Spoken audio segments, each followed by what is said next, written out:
Ever heard of a high-ranking government official who took a break to run a pub? A pub. Yeah, in Northern Ireland, during the Troubles, no less. Wow. That's just one chapter in the story of Sue Gray. Okay, I've heard the name, but refresh my memory.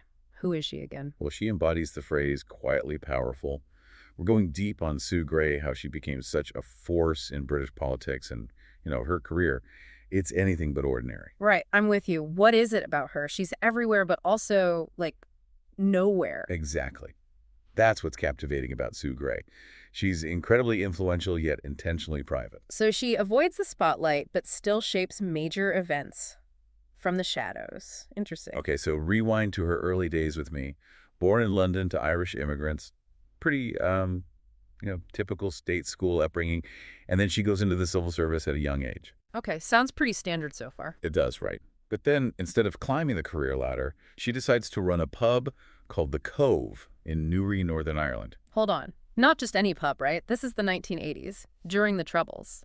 It makes you wonder what kind of person willingly steps into that, let alone thrives in it. That's what's so fascinating about this period. It really highlights her courage and willingness to operate outside the box. I mean, there are even rumors about this period, right? Oh, absolutely. Some whisper about intelligence work, backroom deals, maybe even a run-in with the IRA where she talked her way out. Yeah, like something out of a spy thriller. Exactly. And while she denies these claims, just the fact that these stories exist is pretty telling. This wasn't just a career break, it was formative. This speaks to her character. You see echoes of that fearlessness throughout her career back in the civil service.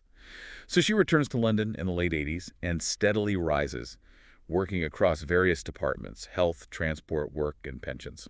But it's interesting, isn't it, how she gravitated towards ministerial offices, developed this keen interest in ethics, propriety. Yeah, and by 2012, she's the Director General of Propriety and Ethics in the Cabinet Office. Essentially, the ethics watchdog for the government. Exactly. Which is how she earns the nickname, if I'm not mistaken, the woman who runs the country. Right, but it wasn't a power grab or anything. It happened by influence, not by force. Subtle. Yeah, like her advice to Michael Gove about using private emails. Small detail, huge implications for government transparency. That's classic Sue Gray. It really is. Wielding influence in subtle but significant ways. And we can't forget her role leading the inquiry into the Partygate affair. Oh, right. For those unfamiliar, remind us. So this involved a government minister allegedly using offensive language towards a police officer. No. Yeah, shook public trust. Of course. So who do they bring in to investigate? Sue Gray. Of course.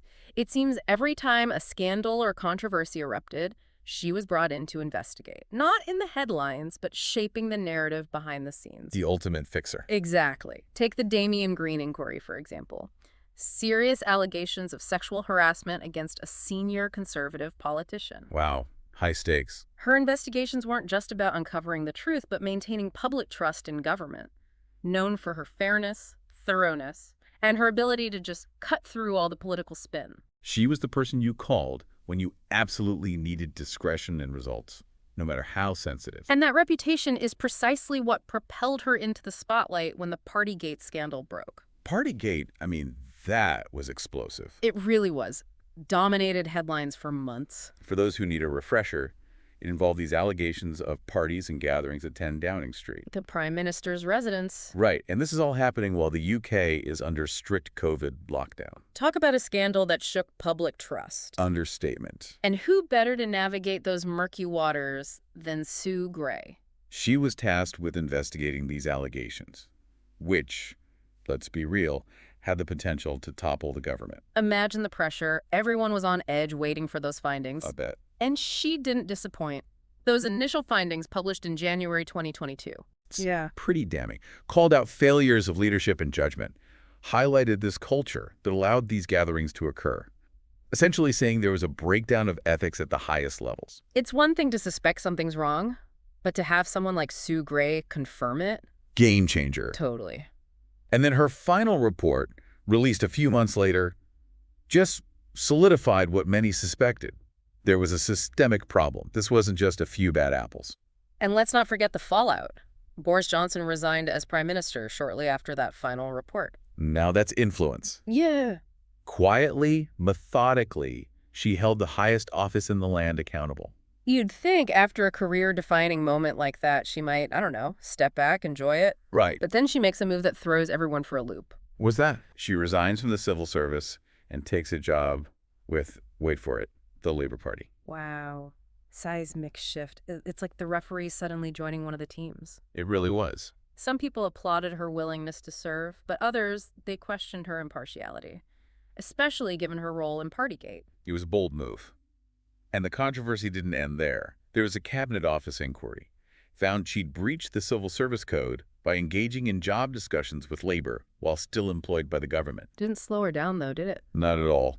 Within a year of joining labor, she's appointed chief of staff to Keir Starmer. Leader of the opposition at the time.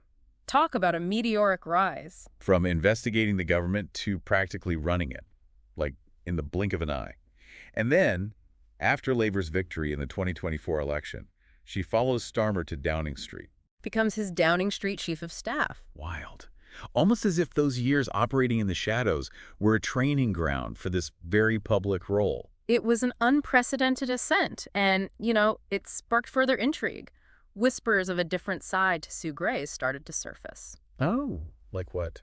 Some reports described a micromanagerial approach, keeping a tight grip on access to Starmer and his schedule. And, well, the rumors about her salary. Earning more than the prime minister, supposedly. It's like the quiet power had found its voice. And some weren't so sure what to make of it. Understandably. Mm. But then, another twist. After just a few months as Downing Street chief of staff, Gray resigned. Talk about a whirlwind. I know, right? She cited the intense commentary surrounding her appointment as a distraction. But it left everyone wondering if there was something more to the story. So what do we make of this sudden exit?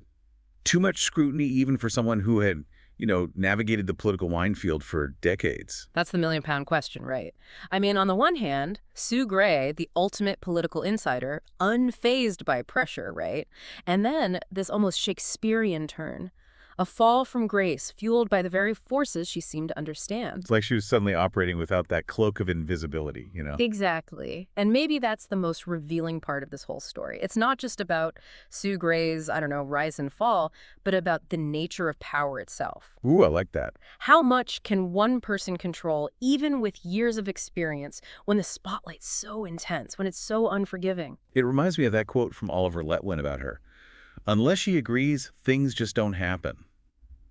That speaks to, an incredible level of influence, but also a vulnerability. Right. A dependence on the very system she seemed to transcend. It's wild. It is. And I think that's what makes her so fascinating, right? She embodies the allure and the danger of wielding power so effectively for so long behind the scenes. Makes you think, what's the price of that influence? The personal sacrifices. It's like she's a character in a political thriller. You never really know her motivations. And her next move, always a mystery. Always a mystery. So where does that leave us? I guess with the ultimate question, what happens next for Sue Gray? Right. Does she retreat back into the shadows? Or does she reemerge in some, completely unexpected role? To, once again, shape the course of British politics. Who knows? Only time will tell. But one thing's for sure. Whatever Sue Gray does, it won't be boring. We hope this deep dive on Sue Gray gave you a new perspective on this, enigmatic figure, and maybe even how power works behind the scenes. Remember, sometimes the most powerful forces, they operate in silence. Until next time.